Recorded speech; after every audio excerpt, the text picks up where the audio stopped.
Lord Finrope was a 60-year-old neighbour, a kindly soul.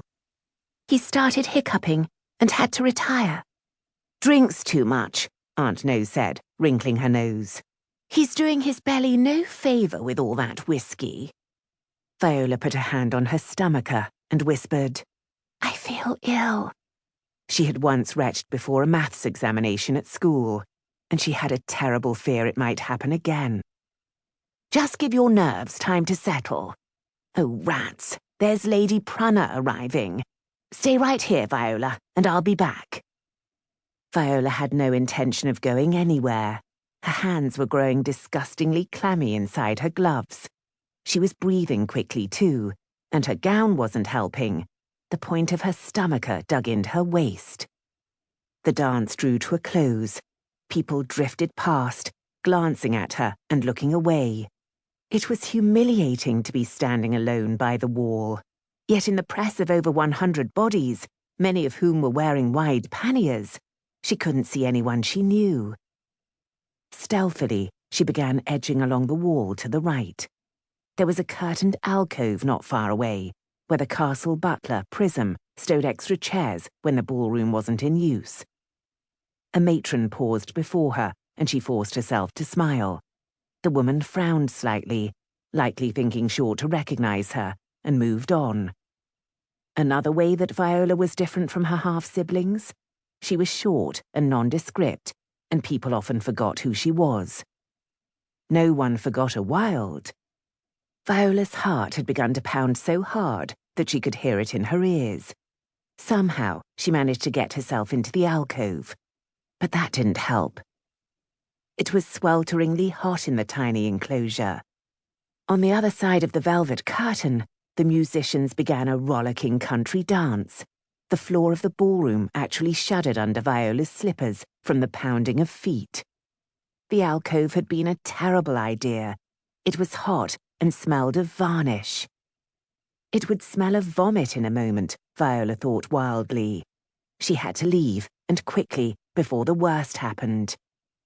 She pulled back the curtain and hurried out, brushing shoulders with a gentleman and ignoring his startled exclamation. One violin was playing out of tune, and a woman's high laughter echoed in her ears. In her panic, she had turned away from the ballroom entrance, but thankfully, a servant's door not far away offered access to a corridor connecting the back of the castle with the public areas. She hurtled through that door, never considering that someone might be on the other side, let alone 2 people. Chapter 2. Viola rebounded off a gentleman who stood with his back to her. He rocked forward, but withstood the blow. She fell back a step, an apology withering on her lips. He was huge, wide-shouldered, bewigged, with one arm braced against the wall and the other wound around someone she couldn't see. Her eyes skittered over his back, registering yellow slippers that incongruously stuck out on either side of his waist. The slippers disappeared, followed by a whoosh of skirts falling to the ground before she realized what they implied. The man glanced over his shoulder for a second and then turned back to his, what was the word?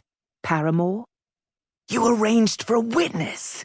His voice was raw and hoarse, not with disbelief, but with a scalding anger that jolted Viola's whole body.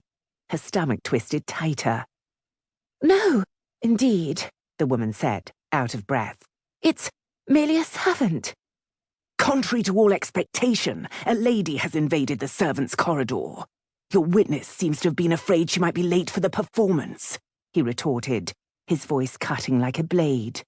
"She's panting like a set of bellows.